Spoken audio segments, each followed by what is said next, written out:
जय Shri Krishna. Star plus की YouTube page पर आने के लिए आप सभी का बहुत बहुत बहुत धन्यवाद। अपने फेवरेट शो देखने के लिए स्टार प्लस की यूट्यूब पेज को सब्सक्राइब करें और वो बेल आइकन को हिट करना मत भूलिए। ध्यान रखिए।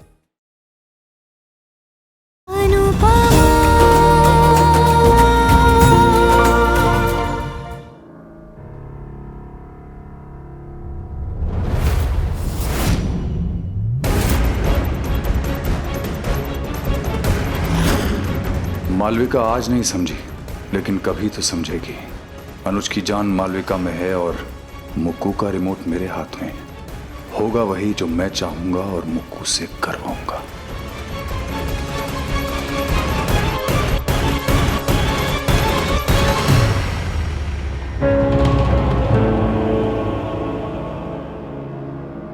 अनुपमा, मेरा ये जॉब लेने का मेन मकसद वी के पास रहना है, क्योंकि मैं उसे खोना नहीं चाहती। मैं वी के बिना कैसे रहूंगी? मैं मिश्र शाह से भी कह चुकी हूँ और तुमसे भी कह रही हूँ कि मैं तुम दोनों की बेबी सिटर नहीं हूँ। तुम्हें नौकरी चाहिए थी, कान्हा जी ने मेरे जरिए तुम्हें नौकरी दिला दी, बस बात खत्म।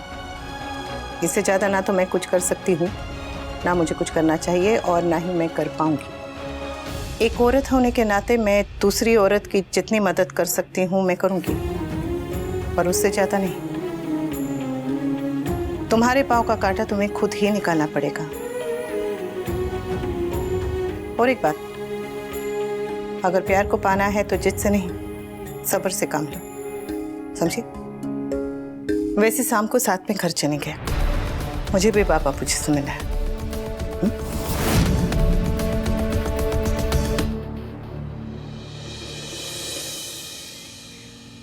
मैंने सोचा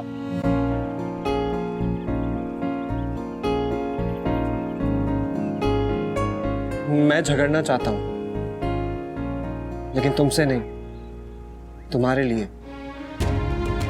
डिट्टो।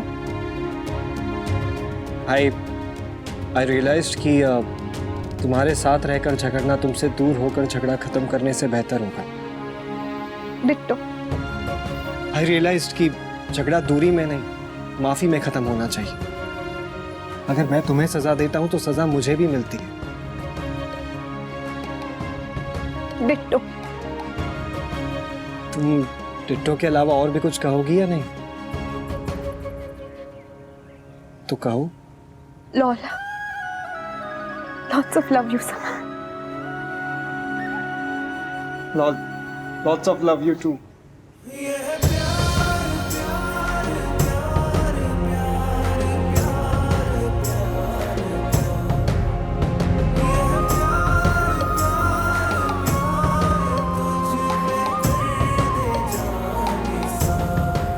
लॉल, लॉट्स ऑफ लड़ाकी हो तुम। लॉल, लॉट्स ऑफ लप्पू चन्ने हो तुम। अब ये लप्पू चन्ना क्या होता है? और कुछ सूझा नहीं तो कुछ भी बोल दी। सॉरी समर, मैंने मासी को लेके ओवर रिएक्ट कर दिया। I am sorry too. मुझे समझना चाहिए था कि जैसे मैं अपने मम्मी को लेकर प्रोटेक्टिव हूँ, तुम्हें भी अपने मासी को लेकर प्रोटेक्टिव होने का हक है। प्रोटेक्टिव होना करेक्ट था, सही था। रिएक्ट करना भी सही था शायद, लेकिन रिएक्ट करने का तरीका वो गलत था summer. And for that I am really sorry. Nandu, तुम्हारे लिए तुम्हारी मासी और मेरे लिए मेरी मम्मी हमेशा ही इम्पोर्टेंट रहेंगी। बट लेट्स ट्राई कि हम एक के लिए स्टैंड ले, लेकिन दूसरे को मिसअंडरस्टैंड ना करें। Love you so much Nandini, forever वाला। I love you too summer.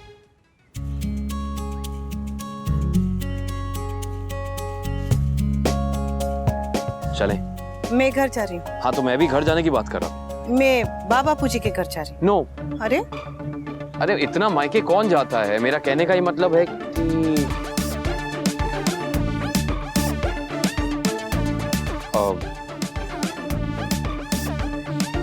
वापस कब तक आओगी? कल। व्हाट?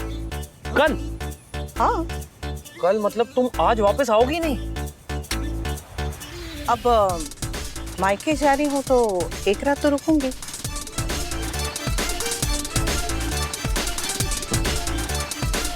आ जाऊंगी 2 घंटे में। Thank God. 2 घंटे कोई ज्यादा नहीं हो जाएगा? तुम अगर अभी निकलोगी तो 1 घंटे में आ सकती हो, सच्ची। कोशिश करूंगी। अच्छा एक काम करो, तुम गाड़ी ले जाओ।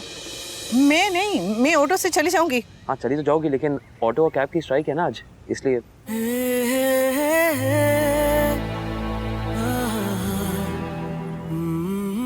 एक काम करता हूँ, मैं तुम्हें ड्रॉप कर देता हूँ, आधे घंटे में पिकअप कर लूंगा।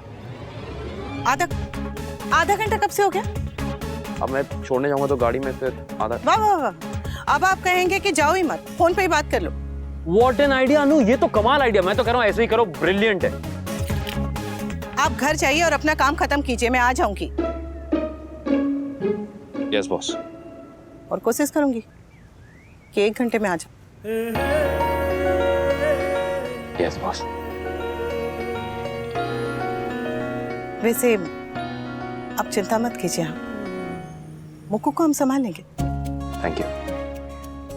चले? हाँ चलती हूँ। जो टाइम बोला है आ जाना। हाँ बाय। बाय। चलो बाय बाय।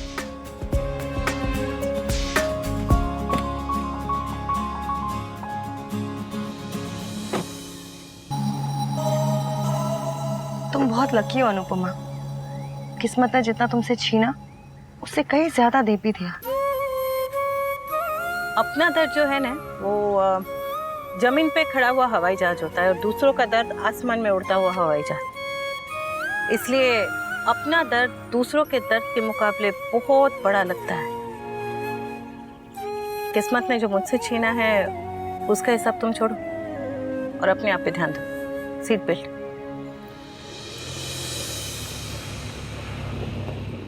पारो चली गई। ओहो, मेरे देवदास का क्या होगा? Will you just shut up? Annu कुछ देर के लिए कहीं भी चली जाती है तो तुम्हारी सांस अटक जाती है। कल को अगर वो कहीं चली गई तो मुक्कू प्लीज। अरे मैं बस इतना कह रही हूँ कि अगर अन्नू अपनी फैमिली के साथ हफ्ता 10 दिन के लिए वेकेशन पर चली गई तो फिर तुम क्या करोगे? इतना एक्सट्रीम क्यों सोचते हो भाई? यार तुम ना। भाई इट्स भाई देव बी। अब ये नया क्या है? देवदास भाई, देव बी। नाइस ना? कुछ भी मतलब।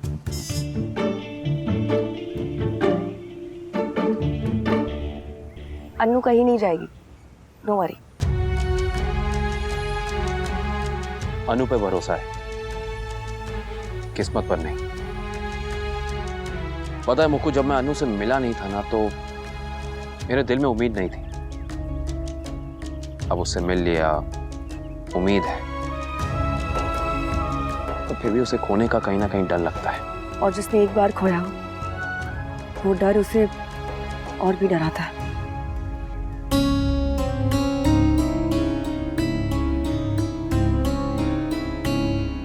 घर तो अक्सर लौटती हूँ, मगर आज कितने दिनों बाद ऑफिस से घर लौट रही हूँ। एक अलग ही फीलिंग है, थोड़ा कॉन्फिडेंस भी है। Thanks Anupama, genuinely thank you. कोई बात नहीं।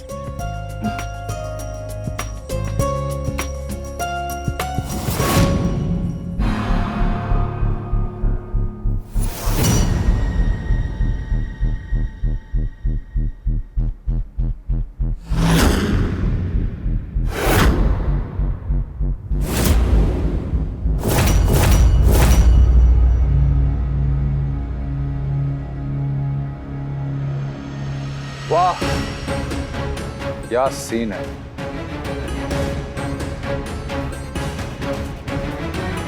जो मुझे छोड़ चुकी है और जिसे मैं छोड़ने वाला हूं, दोनों साथ साथ आग लगा के साथ साथ लौट रही हैं। कमाल है। 1.5 साल में सब कुछ कितना बदल गया। पर आप जरा भी नहीं बदले। 1.5 साल पहले आप जिस कुर्सी पे जैसे बैठे थे, आज भी उसी कुर्सी पर वैसे ही बैठे हैं मिस्टर शाह। अनुपमा, मुझे अपना नाम पता है। जब आपके पास कोई जवाब नहीं बचता तब आप सामने वाले का नाम लेकर जोर जोर से चिल्लाने लगते हैं। अनुपमा, नंदिनी, काव्या। अरे जरा बात में अपना वजन बढ़ाइए, तो आवाज में वजन बढ़ाने की जरूरत ही नहीं पड़ेगी। आएगा, पहले कामयाबी आएगी, उसके बाद बातों में भी वजन आएगा। यही डर है ना तुम दोनों को, इसीलिए जो छोड़ चुकी है और जिसे मैं छोड़ने वाला हूं, दोनों साथ मिल गई हैं। क्योंकि तुम दोनों को मेरी और मुक्कू की पार्टनरशिप बर्दाश्त ही नहीं है। मैं चैन की सांस लेता हूं तो तुम दोनों का दम घुटने लगता है। वनराज, आवाज ऊंची करने की जरूरत नहीं है, तू आराम से बता प्रॉब्लम क्या है। प्रॉब्लम आपकी ये महान बेटी है बापूजी, ये देवी अनुपमा और इसके डबल स्टैंडर्ड्स मेरे प्रॉब्लम है। मतलब ये कि जब मैं, आप और बापूजी इसकी और अनुष की दोस्ती बर्दाश्त कर सकते हैं, तो ये मेरी और मुक्कू की दोस्ती क्यों नहीं बर्दाश्त कर सकती? पापा, आपकी और मालविका की दोस्ती से काव्या को प्रॉब्लम है, आप मम्मी को ब्लेम क्यों कर रहे हो? क्योंकि तुम्हारी इस महान मम्मी ने इस काव्या को मेरे सर पे ऑफिस में लाके बिठा दिया है।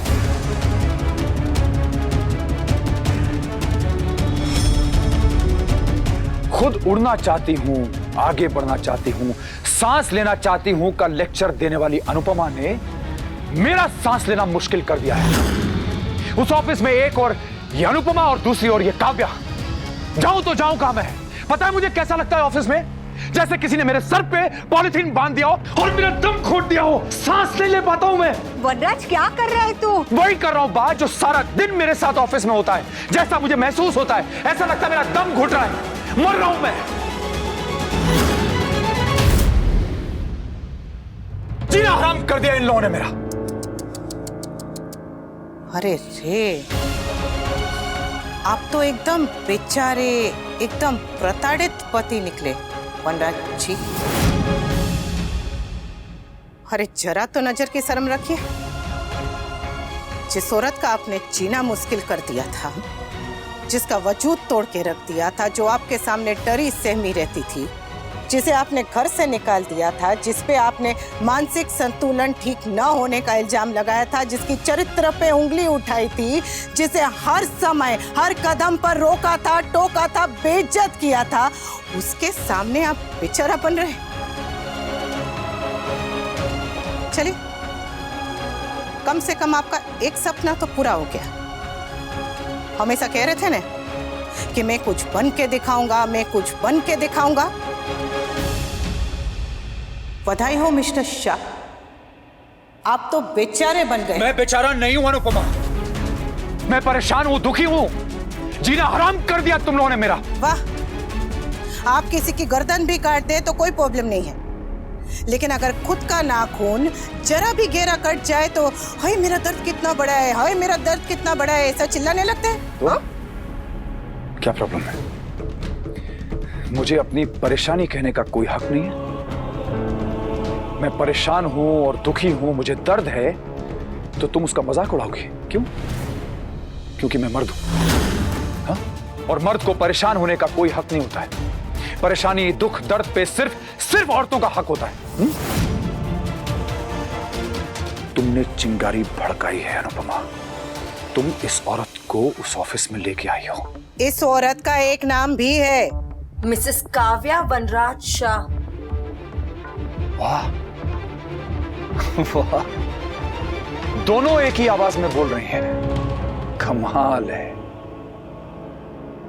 परसों की सौतन, कल की दुश्मन, आज की सहेली, आज की सहेली। वाह।